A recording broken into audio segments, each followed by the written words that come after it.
Sa maraming kultura at lipunan, tradisyonal na itinuturing ang mga lalaki bilang tagapagtaguyod at tagapangalaga ng kanilang pamilya. Nakaatang sa kanila ang responsibilidad na magtrabaho na mabuti upang maibigay sa kanilang pamilya ang maayos at komportableng buhay. Kaugnay nito, binibigyan diin ang katatagan, lakas at tibay sa pamumuno. Ngunit sa paglipas ng panahon, unti-unting nagbabago ang pananaw ng lipunan. Mas nakikilala na ngayon ang papel ng mga lalaki bilang mapag-aruga at emosyonal na taga-suporta. Unti-unti nang natatanggal ang paniniwala na dapat palaging tatag at hindi nagpapakita ng kahinaan ang mga lalaki.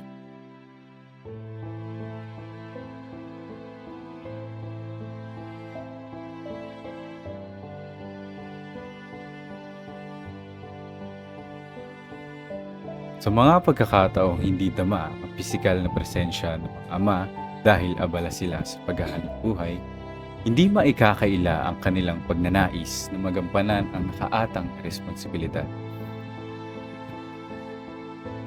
Higit pa sa pagiging tagapagbigay, sila rin ay mga guro, kaibigan at gabay sa bawat hakbang ng buhay.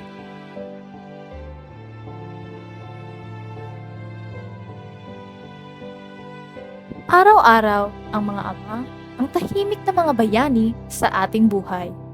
Hindi man sila nakasuot ng kapa, pero ang kanilang lakas, pagmamahal, at gabay ay humuhubog sa atin nang hindi masukat ng salita. Siya ang kamay na bumubuhat sa atin tuwing tayo'y natatapa.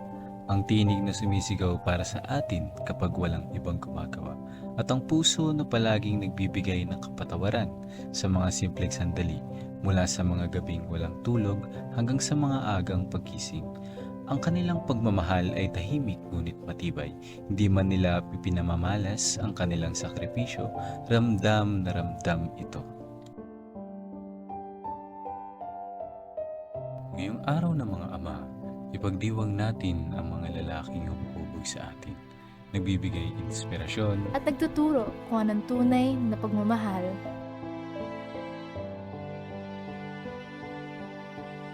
sa bawat ama, biological father, stepfather, kuya, lolo, o tito, pati na rin ang mga ama sa puso. Maligayang araw ng mga ama.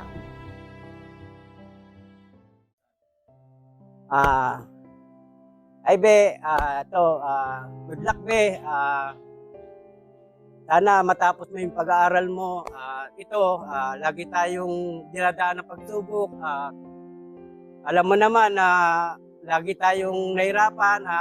Swerte ko kasi lahat ng bagay na sila mayroon, ikaw wala pa.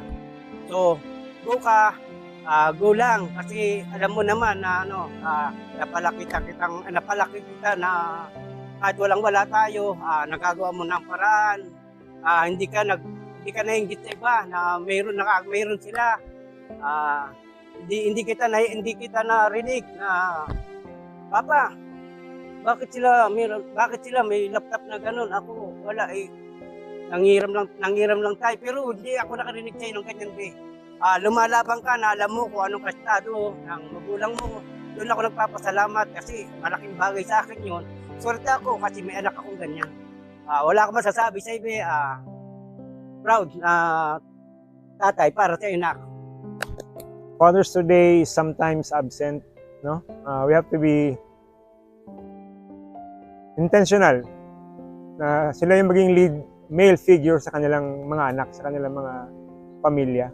We have to be there, we have to be present, we have to be good examples para pag pumili sila ng magiging partner nila, hindi sila mag-settle sa kung ano yung available. Dapat hanapin nila, isik nila, at saka siyempre, guidance si God.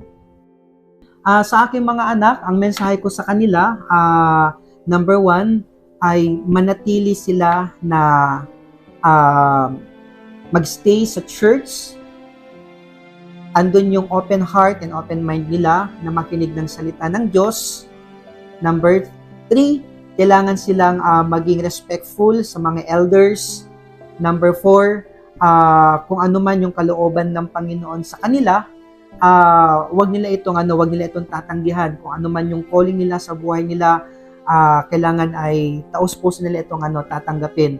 And nawa lumaki sila na kayo, yung mga children namin, lumaki sila na may takot talaga sa Diyos at may paninindigan sa buhay na yung paninindigan nila ay naka-base pa rin sa biblical pattern. Hi pa, Steph ito. Gusto ko lang sabihin sa inyo na lagi po kayong mag-iingat, lalo na't meron ka ng bagong motor. Dapat ayusin mo na yung pagmamaneho mo, huwag kayong sisiksik kagaya ng mga riders dyan, ha? Tapos pa, gusto ko din na bigyan mo din ng time yung sarili mo. Tsaka at the same time, kasi napansin ko na po na hindi na tayo nagbabanding. Banding naman tayo, ilabas natin si Yuri. Pag-training ka, videohan kita, gano'n.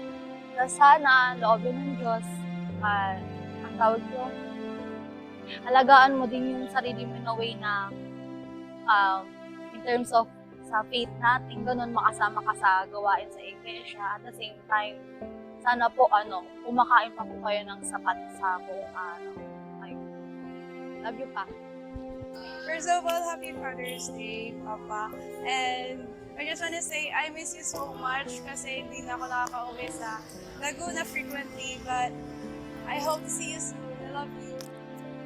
Daddy, thank you kasi andyan ka for our family sa pag... Naiiyak ako. Thank you po sa support sa family tsaka sa mga gusto ko. And thank you kasi lagi mo pong pinapa-feel na love mo kaming magkakapatid. And hindi mo po kami iniiwan. I just want you to know na niyak ako. Oh my God, I can't. Mahal ko kayo ni Mama. Mahal ko kayo ni Ina, mahal kita Ama. Hindi ko lang masabi ng diretso pero I really want to show, I really want to say. Mahal ko kayo. At sana before ako makagraduate, nandyan pa kayo kasi I really want to give back. I really want to give back. Mahal na mahal ko kayo. Kaya sana, oh my God, I can't. Sana nandyan pa kayo bago ako makagraduate. I really want to give back. Mahal na mahal ko kayo. Ayun lang.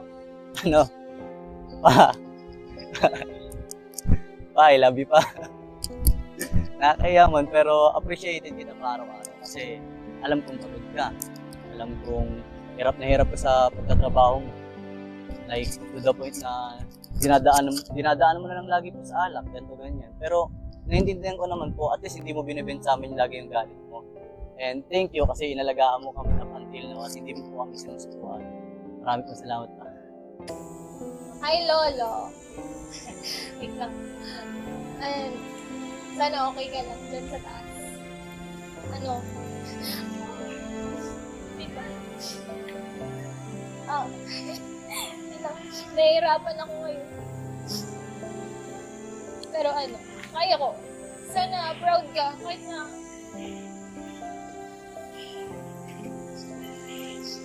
sana proud ka sa akin. Kaya anong mangyari.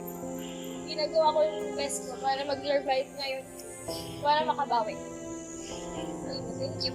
Pa, I love you so much and I miss you so much. And then, I'm sorry kasi wala ko yung time na wala ka tapos kailangan mo ko, iniwan kita kasi sumama ako kay Mama. And I'm so sorry sa ganong part kasi naiiwan kang mag-isa. Yun lang. Thank you. So, ayun. Ito lang sabihin na Daddy, mahal na mahal kita. Kahit may mga times na talaga, nag-aaway tayo. Alam ko di mo makakalimutan yung time na lumaban ako sa'yo, pero kahit ganun, mahal na mahal mo pa rin kami. Hindi ka pa rin nagkulang sa amin. At patuloy ka pa rin sa pagsuporta sa mga gusto ko, kahit ang laki nung hinihingi ko ngayon sa'yo na pabor. Nandiyan ka pa rin nakasuporta sa amin. Sa akin, lalo. Kahit may allowance na ako, may sarili na akong pera. Di man ako humingi, pero yung suporta na binigay niyo sa akin, na gawin ko kung anong gusto kong gawin, na parang pinababayaan na nga ako sa basta movie lang daw akong buhay. So, yun. Thank you kasi gano'n. Hello pa. I hope na masaya ka ngayong Father's Day, and kahit ako, actually nagugulat ako sa opportunity na binigay ng Lord para ma-video tong message ko sa iyo, kasi naman na parang dati lang nasa likod lang ako ng camera, di ba? Parang dati lang ako lang yung nag-i-interview bilang isang journalist sa Santa Rosa. Pero ngayon, nabigyan tayo ng opportunity para ma-record tong message ko sa'yo. Ang pangit ko ata umiyak, pero sana masaya ka ngayon and sana ma-celebrate mo yung Father's Day. I didn't know kung kailan yung exact Father's Day, pero sana kasama kita sa araw na yun kasi hindi ko alam kung may pasok pa kami or hindi. Pero sana masaya ka at sana kumakain ka ng tama. Sana rin umiinom ka ng tubig kasi hindi ko alam kung ano nangyayari sa'yo on site.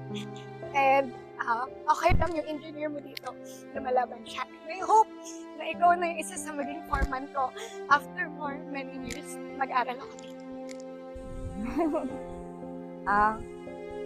Pa, thank you pala kasi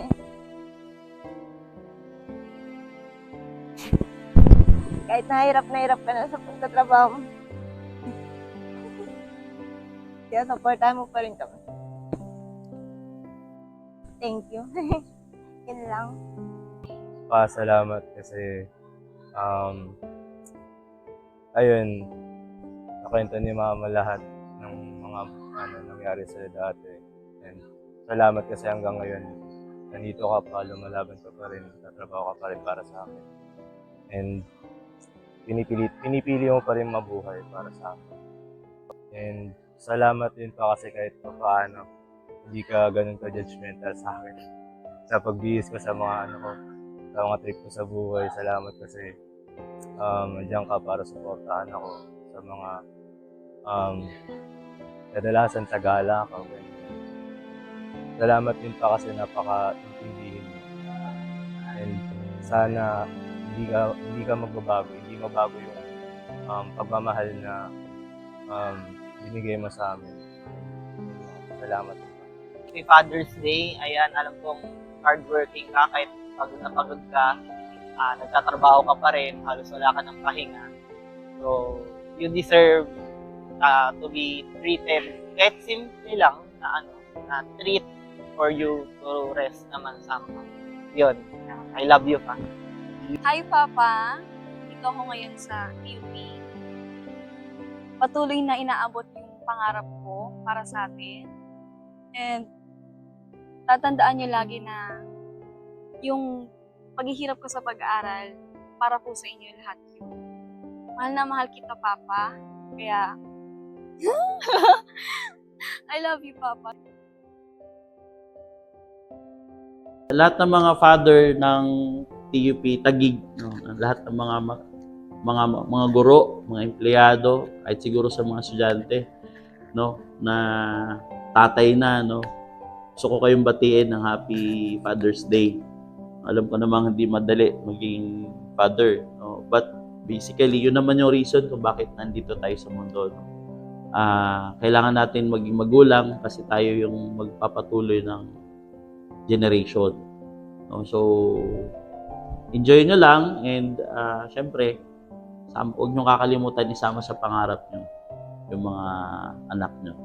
Kasi kapag may malinaw kayong pangarap sa mga anak nyo at gagayad nyo sila na maayos, no, hindi malabong magkaroon ng realization yung mga magagandang pangarap